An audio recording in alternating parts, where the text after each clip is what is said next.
Hello guys, நான் உங்கள் தமிழா. இந்த வீடியோவில் வந்து பார்த்தீங்கன்னா இன்னொரு இம்பார்ட்டண்டான லீட் கோட் கொஷின் தான் பார்க்க போகிறோம். இந்த கொஷின் வந்து பார்த்தீங்கன்னா கவுண்ட் டேஸ் வித்தவுட் மீட்டிங்ஸ், ஓகேவா? அண்ட் இந்த கொஷின் வந்து ஒரு இன்டர்வல் கான்செப்டை பேஸ் பண்ண கொஷின். ஸோ இந்த இன்டர்வல்ஸ் வந்து உங்களுக்கு தெரியல அப்படின்னா ஒன்றும் பிரச்சனை இல்லை. இந்த கான்செப்ட்ல வந்து நிறைய கொஷின்ஸ் போட்டிருக்கோம். ஸோ மர்ஜ் இன்டர்வல்ஸ் அந்த மாதிரி கொஷின்லாம் வந்து கண்டிப்பாக நிறைய கம்பெனிஸில் வந்து எக்கச்சக்கமாக கேட்குறாங்க. ஸோ அந்த கொஷின்லாம் வந்து ஆல்ரெடி நம்ம சேனலில் சால்வ் பண்ணியிருக்கோம். ஸோ அந்த வகையில் பார்த்தீங்கன்னா இதுவும் ஒரு இன்டர்வல் கொஷின், ஓகேவா? இப்போ என்ன கேட்குறாங்க அப்படின்னா, நீங்கள் கொஷின் இதில் படித்து பார்த்துக்கோங்க. பட் ரொம்ப சிம்பிளாக தான் இருக்குது, நான் சொல்லிடுறேன். நம்மள்ட்ட வந்து டேஸ் அப்படின்னு ஒன்று கொடுத்துட்றாங்க. மொத்தம் எத்தனை நாள் வந்து ஒரு எம்ப்ளாயிக்கு இருக்குன்னு கொடுத்துட்றாங்க. அதே மாதிரி நமக்கு வந்து ஒரு 2D அரே கொடுத்துட்றாங்க. அந்த 2D அரேயில் பார்த்தீங்கன்னா ஒவ்வொரு இண்டிவிஜுவல் அரேவும் ஒரு மீட்டிங், ஓகேவா? ஸோ இப்போ பார்த்தீங்கன்னா 5,7 அப்படின்னா 5th டே டு 7th டே வந்து அந்த எம்ப்ளாயிக்கு மீட்டிங் இருக்குன்னு அர்த்தம். அதே மாதிரி ஃபர்ஸ்ட் டே டு 3rd டே வந்து அந்த எம்ப்ளாயிக்கு மீட்டிங் இருக்குன்னு அர்த்தம். 9,10னா 9th டேவும் 10th டேவும் அந்த எம்ப்ளாயிக்கு மீட்டிங் இருக்குன்னு அர்த்தம். இப்போது கொஷின் என்ன அப்படின்னா, இந்த மாதிரி ஒரு எம்ப்ளாயீஸ்க்கு மொத்தம் எவ்வளோ டேஸ்ன்னு கொடுத்துருவாங்க. அதே மாதிரி மீட்டிங்ஸ் வந்து பார்த்தீங்கன்னா என்னன்னைக்கெல்லாம் மீட்டிங்ஸ் இருக்குன்றதையும் கொடுத்துருவாங்க. இப்போது இந்த எம்ப்ளாயிக்கு மீட்டிங் ஷெட்யூல் ஆகாத நாள் என்னன்னைக்கெல்லாம் இருக்குன்றத சம் பண்ணி கேட்குறாங்க. இப்போ ஃபார் எக்ஸாம்பிள் இந்த இடத்துல அவுட்புட் 2ன்னு கொடுத்துருக்காங்க. ஏன்னு பார்த்தீங்கன்னா இங்கே பாருங்களேன். ஸோ டே 1, 2, 3 வந்து மீட்டிங் இருக்குது, கரெக்டாக? ஸோ 1,2,3 மீட்டிங் இருக்குது, ஓகேவா? அடுத்து பாருங்கள், டே 5,6,7 வந்து மீட்டிங் இருக்குது, கரெக்டாக? ஏன்னா 5 to 7 வந்து இங்கே கொடுத்துருக்காங்க. அதே மாதிரி டே 9, டே 10 வந்து மீட்டிங் இருக்குது. இப்போ பாருங்களேன், மொத்தமாக 10 நாள் தான் இருக்குது அந்த எம்ப்ளாயிக்கு. அதில் வந்து 1, 2, 3, 5, 6, 7, 9, 10 மீட்டிங் இருக்குது. அப்போ மிஸ் ஆகிற நாள் என்னன்னு பாருங்கள். இந்த இடத்துல டே நம்பர் 4ல் மீட்டிங் இல்லை, அதே மாதிரி டே நம்பர் 8ல் மீட்டிங் இல்லை. ஸோ இந்த 2 நாள் தான் அந்த எம்ப்ளாயிக்கு மீட்டிங் எதுவுமே கிடையாது. அதனால ஆன்சர் வந்து 2, ஓகேவா? ஸோ ஃபர்ஸ்ட் ஆஃப் ஆல் இந்த கொஷின் வந்து ஒரு இன்டர்வல் பேஸ்ட் கொஷின், அதாச்சும் ஒரு டைம் இன்டர்வல் பேஸ்ட் கொஷின் அப்படின்றதுனால ஆட்டோமேட்டிக்காக நம்ம வந்து சார்ட்டிங் சைடு போகிறது வந்து கொஞ்சம் இன்ட்யூட்டிவாக இருக்கும். இது நீங்கள் மற்ற கொஷின்லாம் பார்த்தீங்கன்னா ஈஸியாக புரியும். பட் இதில் ஒன்றுமே பிரச்சனை இல்லை, நான் உங்களுக்கு இன்ட்யூட்டிவாக இந்த வீடியோவில் சொல்கிறேன், ஓகேவா? ஓகே, ஸோ இங்கே வந்து பார்த்தீங்கன்னா ஒரு எக்ஸாம்பிள் எடுத்துகிட்டு இருக்கேன். அண்ட் டேஸ் வந்து 10, ஓகேவா? ஸோ இந்த எக்ஸாம்பிளுக்கு என்ன அவுட்புட் வரும்னு பார்த்தீங்கன்னா, ஸோ இங்கே பாருங்கள், டே 1, 2, 3 வந்து மீட்டிங் இருக்குது கண்டினியூஸாக. டே 4 வந்து மீட்டிங் கிடையாது. அதே மாதிரி டே 5, 6, 7 மீட்டிங் இருக்குது. 8, 9, 10 மீட்டிங் கிடையாது, கரெக்டாக? ஸோ டே 8, டே 9, டே 10 மீட்டிங் கிடையாது. ஸோ இதில் பார்த்தீங்கன்னா மொத்தமாக 4 நாள் வந்து மீட்டிங் கிடையாது. ஸோ இதோட ஆன்சர் வந்து 4, ஓகேவா? ஸோ இப்போ இதை வந்து நம்ம இன்ட்யூட்டிவாக எப்படி யோசிக்கிறதுன்னு பார்க்கலாம். ஸோ ஃபர்ஸ்ட் ஆஃப் ஆல் நம்ம சொன்ன மாதிரி ஒரு டைம் பேஸ்ட் கொஷின் அப்படின்றதுனால எப்போவுமே இன்டர்வல் கொஷினை வந்து நீங்கள் ஸ்டார்ட் டைமை வச்சு ஸ்டார்ட் பண்ணிக்கிட்டீங்க அப்படின்னா உங்களுக்கு வந்து ரொம்பவே ஈஸியாக இருக்கும். ஸோ இந்த இன்புட்டை வந்து நம்ம ஸ்டார்ட் டைமை வச்சு ஸ்டார்ட் பண்ணிக்கலாமா? அதாச்சும் ஸ்டார்ட் டைமை வச்சு அசெண்டிங், அதாச்சும் சீக்கிரமாக ஸ்டார்ட் பண்ணுற மீட்டிங்லாம் ஃப்ரண்ட்டில் வரணும், ஓகேவா? ஸோ இப்போ அந்த லாஜிக்கில் எழுதலாம்னா ஸ்டார்ட் பண்ணதுக்கப்புறம் என்ன ஆகும் பாருங்க. இப்போது 1,3, 1,2 ரெண்டுமே ஒரே டைமில் ஸ்டார்ட் ஆகுது. இது நான் வேணும்னே தான் இந்த மாதிரி இன்புட் எடுத்தேன். இப்போது இதில் எது நம்ம ஷார்ட்டில் போட்டாலும் பிரச்சனை இல்லை, நம்மளோட கோடை வந்து ஹேண்டில் பண்ணிக்கும். ஸோ இப்போதைக்கு ஃபார் எக்ஸாம்பிள் நான் 1,2 ஃபஸ்ட் போட்டுக்கிறேன், ஓகேவா? ஸோ 1,2 ஃபஸ்ட்டு வருது. அதுக்கப்புறம் நம்ம 1,3 போட்டுக்கலாம். அதுக்கப்புறம் பாருங்கள் 5,7, ஓகேவா? ஸோ இப்போ பார்த்தீங்கன்னா எல்லா மீட்டிங்ஸும் அந்த மீட்டிங்கோட ஸ்டார்டிங் டைமை வச்சு ஸ்டார்ட் ஆயிடுச்சு. இப்போது நம்ம என்ன பண்ண போகிறோம்னா ஜஸ்ட் இதை லூப் பண்ணி பேசிக்கலி இப்போ நீங்கள் பார்த்தீங்கன்னா ஒரு ஃப்ரீ டே, அதாச்சும் மீட்டிங் இல்லாத டே அப்படின்னா என்ன அர்த்தம்? 2 இன்டர்வல், 2 மீட்டிங்க்கு நடுவில் தான் அது இருக்க முடியும், கரெக்டாக? ஃபார் எக்ஸாம்பிள் நீங்கள் பார்த்தீங்கன்னா இந்த 1,3க்கும் 5,7க்கும் நடுவில் 4 அப்படின்னு ஒரு நாள் வந்து எம்டியாக இருக்குது. ஸோ பேசிக்கலி இன்டர்வலுக்கு நடுவில் உள்ள டேஸ் தான் நம்ம ஃப்ரீ டேஸ்ன்னு சொல்கிறோம், கரெக்டாக? இப்போ நம்ம என்ன பண்ணணும், இது மாதிரி சிம்பிளாக பார்த்தாலே தெரிஞ்சிச்சு அப்படின்னா ஓகே, இங்கே வந்து 3ல் முடியுது, 5ல் ஸ்டார்ட் ஆகுது. அப்போனா என்ன அர்த்தம்? நடுவில் ஒரு நாள் மிஸ்ஸிங்னு பார்த்தாலே தெரியுது. பட் இந்த இடத்துல பாருங்களேன், 1,2 இருக்குது, 1,3 இருக்குது, ரெண்டுமே ஒரே டைமில் ஸ்டார்ட் ஆகுது 1. அப்போ என்ன பண்ணணும்? ஃபர்ஸ்ட் ஆஃப் ஆல் நம்ம இந்த மீட்டிங்லாம் அப்படியே கண்டினியூ பண்ணிட்டு போய் எந்த இடத்துல முடியுதுன்றதை பார்க்கணும். ஏன்னா இந்த இடத்துல பாருங்கள், ஸ்டார்டிங் பாயிண்ட் 1 இருக்கிறதுனால ஒரு மீட்டிங்கோட எண்ட் பாயிண்ட் வந்து அடுத்த மீட்டிங்கோட ஸ்டார்ட் பாயிண்டோட அதிகமாக இருக்கும். அப்போனா என்ன அர்த்தம்? இது ரெண்டுத்தில் எது ஃபஸ்ட்டு முடியுதுன்னு நம்ம கண்டுபிடிக்க முடியாது. அதனால தான் நம்ம என்ன பண்ணோம் அப்படின்னா இது ரெண்டுத்தையும் கம்பைன் பண்ணி மொத்தமாக 1,3 அப்படின்னு எழுதலாம், கரெக்டாக? ஏன்னா 1,2வும் 1,3யும் சேர்ந்து 1,3ன்னு நம்ம இமேஜின் பண்ணலாம். கரெக்டா? இப்போ மொத்தமே இங்கே வந்து 1,3 அண்ட் 5,7 தான் இருக்குது அப்படின்னா ஆன்சர் வந்து பார்த்தாலே ஈஸியாக தெரிஞ்சிடும். கரெக்டா? இங்கே பாருங்கள், இந்த இடத்துல வந்து 4 மிஸ் ஆகுது, ஸ்டார்டிங்கில் எதுவுமே மிஸ் ஆகலை, கடைசியில் வந்து பாருங்கள் ஏன்னா 10 தான் முடிய போகுது இல்லையா? ஸோ அதனால் 8, 9, 10 வந்து இங்கே இருக்க போகுது. இப்போ புரியுதா நான் ஏன் அதை கம்பைன் பண்ணணும் அப்படின்னு சொல்கிறேன்? ஸோ ஆக்சுவலாக நம்ம அரேவை கம்பைன் பண்ண மாட்டோம், ஜஸ்ட் உங்களுக்கு கான்செப்சுவலாக காட்டுறதுக்காக சொல்கிறேன்.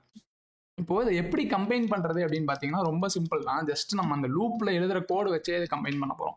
ஒன்றுமே இல்லை. இப்போ வந்து ஃபார் எக்ஸாம்பிள் நான் வந்து இந்த இதில் ஸ்டார்ட் பண்ணுறேன் லூப்பை. கரெக்டாக?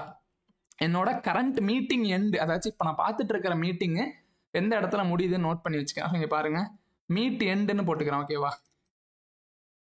ஸோ இப்போ நம்ம பார்த்துட்டு இருக்க மீட் எண்டு வந்து 2. கரெக்டா?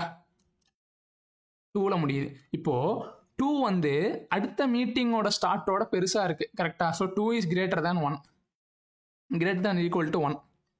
அது மாதிரி இருந்துச்சுன்னா என்ன அர்த்தம்? இப்போ இந்த காம்பினேஷன் ஆஃப் இந்த மீட்டிங்ஸ் எப்போ முடியும்? மேக்ஸிமம் ஆஃப் இந்த எண்டிங் இந்த எண்டிங். கரெக்டா? ஏன்னா 2 மீட்டிங் ஓவர்லேப் ஆகுது, ஒன்றுக்கு ஒன்று ஒரே சமயத்தில் நடக்குதுன்றப்போ ரெண்டுத்துல எது கடைசியாக முடியுமோ அதுதான் அந்த ஓவரால் எண்டிங்காக இருக்கும். கரெக்டா? ஸோ இப்போ மேக்ஸிமம் ஆஃப் 2,3ன்னு எடுத்தோம்னா மீட் எண்ட் வந்து 3 ஆகிட போகுது. ஓகே, இப்போ கண்டினியூ பண்ணுறேன். இந்த மாதிரி ஒரு மீட்டிங்கோட எண்டிங் வந்து அடுத்த மீட்டிங்கோட அதிகமாக இருக்கிற கண்டிஷன் இருந்துகிட்டே இருக்கிற வரைக்கும் நம்ம லூப் பண்ணி அந்த மாதிரி மீட்டிங்ஸ் எல்லாம் கம்பைன் பண்ணிகிட்டே வர போகிறோம். ஸோ இப்போ பாருங்கள், இங்கேருந்து இங்கே வரேன். இப்போ இங்கே பாருங்களேன், மீட் எண்டு வந்து 3 வந்து greater than R equal to அடுத்த மீட்டிங்கோட ஸ்டார்ட்டா? 3 is greater than R equal to 5ஆ? இல்லை. அப்போனா என்ன அர்த்தம்? நம்ம ஒரு பிளாக் வந்து கம்பைன் பண்ணி முடிச்சிட்டோம்னு அர்த்தம். ஸோ இந்த இடத்துல பாருங்கள் 3ல் வந்து முடியுது. அப்போது இப்போ நம்ம ஆன்சரில் ஒரு வேல்யூ ஆட் பண்ணிக்கலாம். ஸோ இப்போ ஆன்சரில் என்ன ஆட் ஆகும்? இந்த 5 மைனஸ் மீட்டிங் எண்டு. அப்படின்னா என்ன அர்த்தம்? 5ல் தான் நெக்ஸ்ட் மீட்டிங் ஸ்டார்ட் ஆகுது. இப்போ நம்ம பார்த்துட்டு இருக்கிற மீட்டிங் பிளாக் 3ல் முடியுது. ஸோ ஆக்சுவலாக இதில் வந்து இன்னொரு -1 பண்ணணும் கைஸ். பட் இது வந்து லாஜிக்கில் நம்மளாக பண்ணுறது. ஏன்னா 3ல் முடிஞ்சிட்டு 5ல் ஸ்டார்ட் ஆகுதுன்னா 4 மட்டும்தான் நமக்கு ஃப்ரீ டே. பட் நீங்கள் டேரெக்டாக 5 - 3ன்னு போட்டிங்கன்னா ஆன்சர் 2ன்னு வரும். அது தப்பு. ஏன்னா ரெண்டுமே இன்க்ளூசிவாக எடுத்துக்கிறதுனால 2ன்னு வருது. பட் நமக்கு தெரியும் 5 - 3 -1, அதாச்சும் இன்னொன்று மைனஸ் பண்ணால் தான் நமக்கு வந்து ஃப்ரீ நம்பர் ஆஃப் டேஸ் மட்டும் வரும். அதாச்சும் 5 - 3 -1 போட்டால் தான் நடுவில் உள்ள 4 வரப்போகுது. ஓகேவா? ஸோ பேசிக்கலி இவ்வளோ தான் கைஸ் கான்செப்ட். ஸோ இது வந்து பார்த்தீங்கன்னா எப்போலாம் நம்மளால் இன்டர்வலை கம்பைன் பண்ண முடியுதோ கம்பைன் பண்ணிவிட்டு அந்த மேக்ஸிமம் எண்டிங்கை எடுத்துகிட்டே வரோம். மேக்ஸிமம் எண்டிங்கை எடுத்துகிட்டு வந்துட்டு ஒரு இன்டர்வல் பிளாக்கை கம்பைன் பண்ணதுக்கப்புறம் அடுத்த இன்டர்வல் ஸ்டார்ட் ஆகிறதுக்கும் நம்ம கண்டுபிடிச்ச மீட்டிங்க்கும் டிஃப்ரென்ஸ் கண்டுபிடிச்சி ஆன்சரில் ஆட் பண்ணிகிட்டே வரப்போகிறோம். அவ்வளோதான். இது வந்து நம்ம நடுவில் உள்ளதெல்லாம் கண்டுபிடிக்கிறது. இதே மாதிரி நான் சொன்னேன்னா இது இங்கே வந்து பாருங்கள் வெளியில் 10ல் தான் முடியுது. அதாவது டோட்டல் நம்பர் ஆஃப் டேஸ் 10. அப்போ என்ன பண்ணணும்? இந்த லூப்லாம் முடிஞ்சதுக்கப்புறம் ஆன்சரில் வந்து நம்ம அதையும் அந்த HKஸையும் கணக்கில் வச்சுக்கணும். So answer plus is equal to total days minus நம்ம பார்த்த கடைசி எண்டிங். ஸோ இந்த இடத்துல கடைசி எண்டிங் வந்து பாருங்கள் 7. ஸோ இங்கே பாருங்கள் 10 - 7. கரெக்டாக? இந்த இடத்துல இன்னொரு 3 ஆட் ஆக போகுது. அதாச்சும் 3 டேஸ் எப்படி வருது? 8, 9, 10. ஸோ இந்த இடத்துல ஒரு 1, இந்த இடத்துல ஒரு 3. ஸோ மொத்தமாக வந்து பார்த்தீங்கன்னா ஆன்சர் வந்து 4. ஸ்டார்டிங்கில் வந்து எதுவுமே நமக்கு மிஸ்ஸிங் இல்லை. இன்கேஸ் ஸ்டார்டிங்கில் மிஸ்ஸிங் இருந்துச்சுன்னா என்ன பண்ணுவோம்? இன்னொரு வாட்டி நம்ம ஆன்சரில் வந்து நம்ம மீட்டிங் ஃபஸ்ட்டு மீட்டிங் எப்போ ஸ்டார்ட் ஆகுது 1 -1 போட்டுப்போம். ஏன்னா ஃபஸ்ட்டு மீட்டிங்கே 1ல் தான் ஸ்டார்ட் ஆகுது. ஸோ -1 போடும்போது 0. அப்போனா என்ன அர்த்தம்? ஸ்டார்டிங்கில் நமக்கு எதுவுமே எம்டி டேஸ் இல்லைன்னு அர்த்தம். இன்கேஸ் நம்ம ஃபஸ்ட்டு மீட்டிங்கே 2ல் தான் ஸ்டார்ட் ஆச்சுன்னு வச்சுக்கோங்களேன். ஸோ இந்த இடத்துல 2 - 1. ஸோ ஆன்சர் வந்து நமக்கு 1. ஸோ ஸ்டார்டிங்கில் வந்து ஒரு எக்ஸ்ட்ரா ஃப்ரீ டே இருந்திருக்கும். பட் இந்த இடத்துல அந்த பிரச்சனை இல்லை. ஸோ ஸ்டார்டிங்கில் ஃபுல்லாக இருக்கிறதுனால இந்த கண்டிஷன் நம்ம செக் பண்ண தேவையில்லை. ஸோ பேசிக்கலி அவ்வளோதான் கைஸ் கான்செப்ட். இது வந்து டைம் அண்ட் ஸ்பேஸ் பார்த்துடலாமா? ஸோ டைம் வந்து பார்த்தீங்கன்னா நீங்களே கெஸ் பண்ணலாம். ஸோ டைம் வந்து பார்த்தீங்கன்னா n log n ஆக போகுது. ஏன்னா நம்ம சார்ட் பண்ணுறோம், மற்றபடி வேறு எதுவும் பண்ணுறதில்ல. ஸ்பேஸ் வந்து பார்த்தீங்கன்னா கான்ஸ்டன்ட் ஸ்பேஸ் கைஸ். ஓகேவா? சரி, வாங்க கோட் போயிடலாம். ஓகே கைஸ், இங்கே வந்து பார்த்தீங்கன்னா நான் ஜஸ்ட் கோட் பண்ணி வச்சுருக்கேன். ரொம்ப சிம்பிள் தான், ஆல்ரெடி நம்ம பார்த்தது தான் இங்கே. ஸோ ஃபர்ஸ்ட் ஆஃப் ஆல் நம்ம சார்ட் பண்ணிக்கிறோம். ஸோ இந்த சார்ட்டிங்கில் வந்து நம்ம கொடுக்குற கண்டிஷன் வந்து பார்த்தீங்க அப்படின்னா இந்த கம்பேரட்டர் கொடுக்க போகிறோம். ஸோ அதாச்சும் எனி 2 எலிமெண்ட்ஸ் இன் அரே நம்ம எப்படி சார்ட் பண்ணோம்னா a of 0 - b of 0 அப்படின்னா என்ன அர்த்தம்னா 0th இண்டெக்ஸ், அதாவது ஸ்டார்டிங் டைமை வச்சு சார்ட் பண்ணுன்னு சொல்கிறோம். ஸோ இது வந்து என்னன்னா ஒரு கம்பேரேட்டர் கை. ஸோ இது வந்து நம்ம சார்ட் பண்ணுற இடத்துல நிறைய இடத்துல பார்த்துருக்கோம்.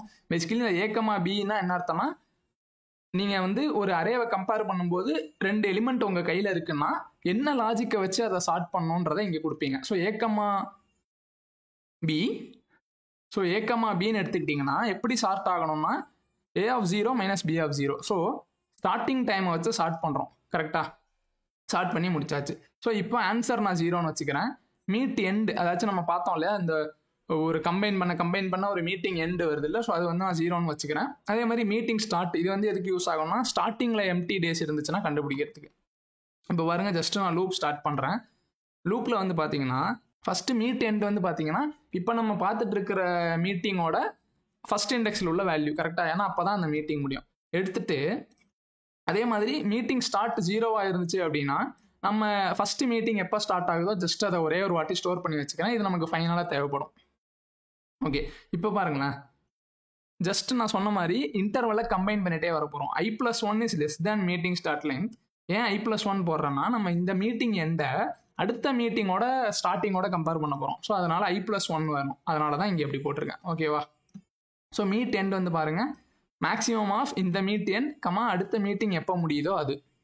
ஸோ இந்த மாதிரி பண்ணிகிட்டே i+1 பண்ணிகிட்டே வந்துட்டுருக்கேன்.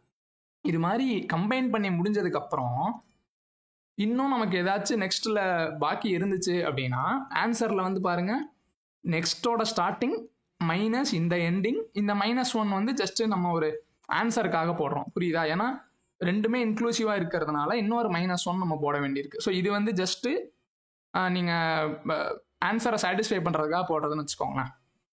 சரி, இதில் லூப்பில் வந்து எல்லாம் கவர் ஆகிடுச்சு. இப்போ பாருங்கள், ஆன்சரில் வந்து டேஸ் மைனஸ் மீட் எண்ட், இது வந்து என்னது, டேஸ் மைனஸ் மீட் எண்டுன்றது வந்து கடைசியில் ஏதாச்சும் கேப் இருக்கா, இந்த 10 மைனஸ் கடைசி இது இருக்குல்ல அந்த இதுக்கு.